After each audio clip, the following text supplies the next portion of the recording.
Well, I was not returned to Congress, but by my measure, I was not defeated, I was victorious, because I am now given this great audience in South Africa that never would have been mine had I been returned to the Congress. So I thank the newspapers for this publicity. Now, there is some talk about this being a boxing match between myself and Ahmadinejad. And I checked around the stores to see if I could find the right boxing gloves to wear tonight. I couldn't find any small enough for me or any large enough for Ahmadinejad.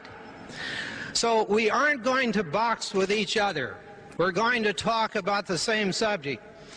In fact, I am so grateful tonight that I am on the same side with Ahmadinejad. I never want to be on the other side of the fence. I never want to be in the opposition to Ahmadinejad.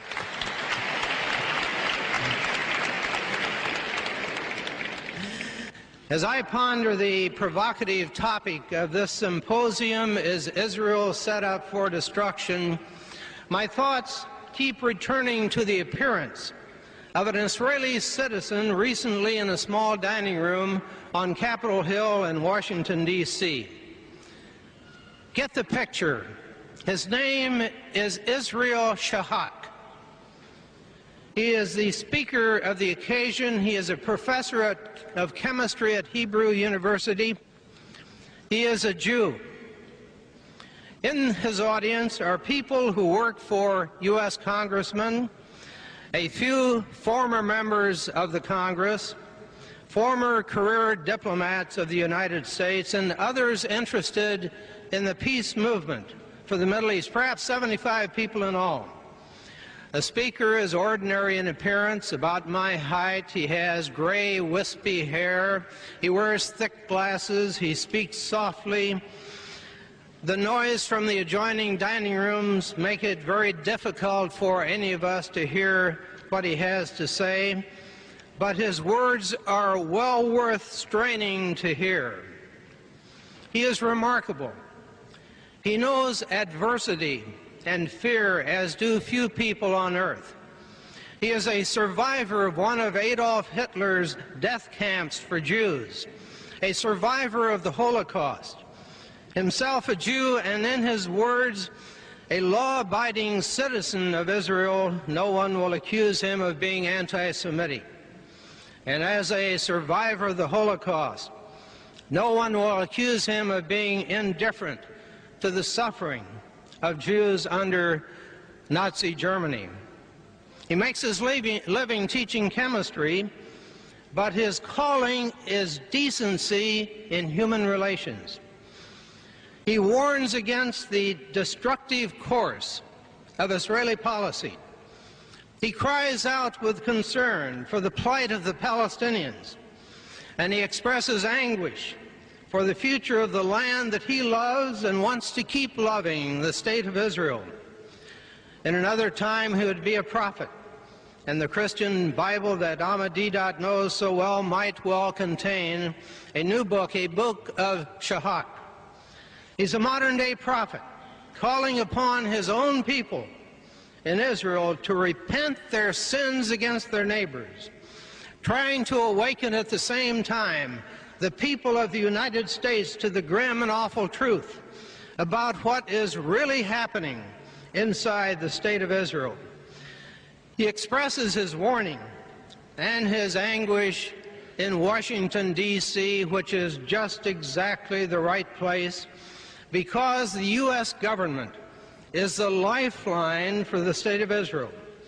Therefore, the people of America should know the reality of the Middle East, because they must accept the blame, much of the blame, for what is happening in Israel, because they are indeed the lifeline without which Israel could not survive. Prophet Shahak's usual weapon is the written word. Every month, he seeks out in the Hebrew language press of Israel facts about happenings within that state. He translates these into English and sends copies of the translation to a number of periodicals in the United States. This report is critically important because it reviews Israel's Hebrew press, not Israel's English press. It is the Hebrew press that describes reality in Israel. For one thing, the Hebrew press reports accurately what Prime Minister Shamir has to say. It tells the truth about Shamir's thoughts. Israel Shahak says, and I quote him, "Shamir lies only in English." End of quote.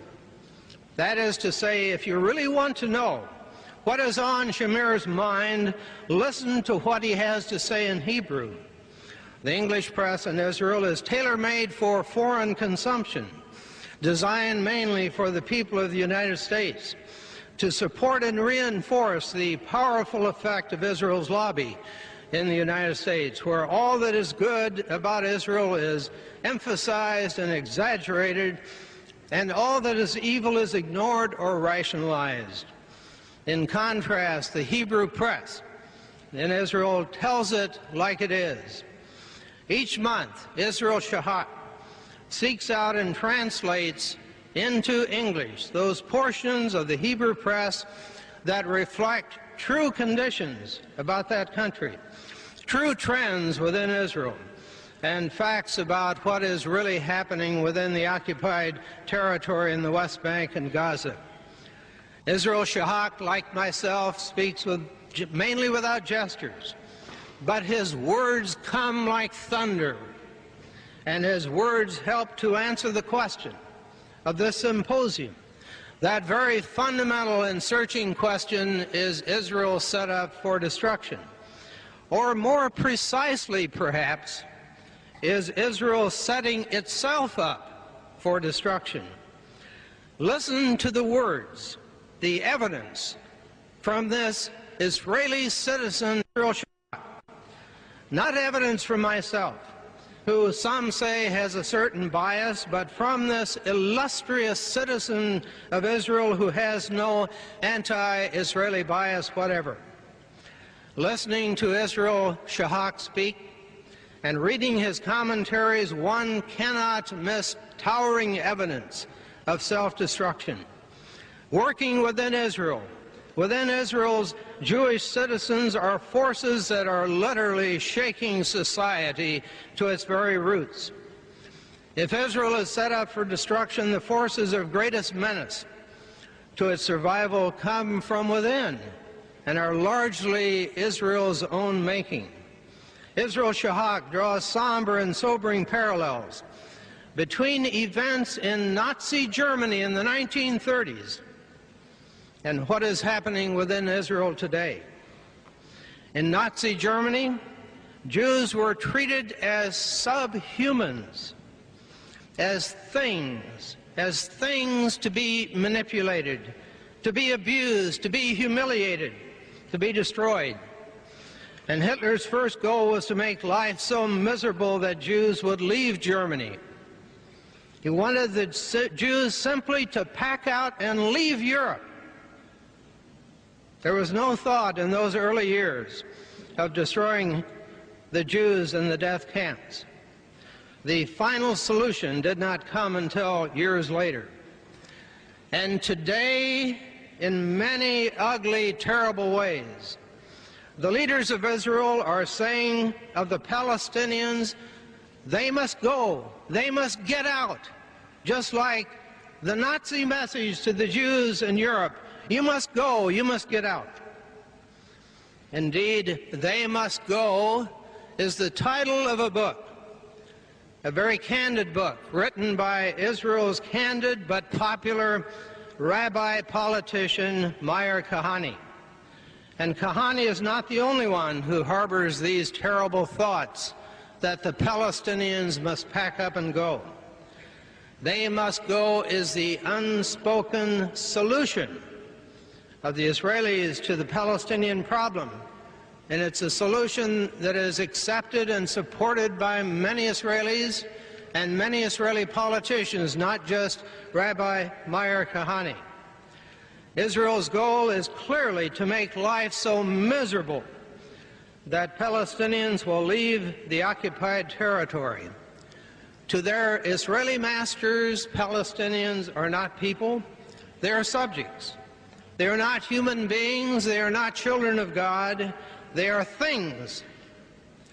Israel is engaged in a giant, awful squeeze play on the Palestinians, a pincer movement against them. The Palestinians are relentlessly being forced into ever smaller areas of land with ever reduced amounts of water on which to survive. Opportunities for education, for health care, for telephone service are often interrupted and on an unpredictable schedule. Take water. Israel speaks of the theft of water.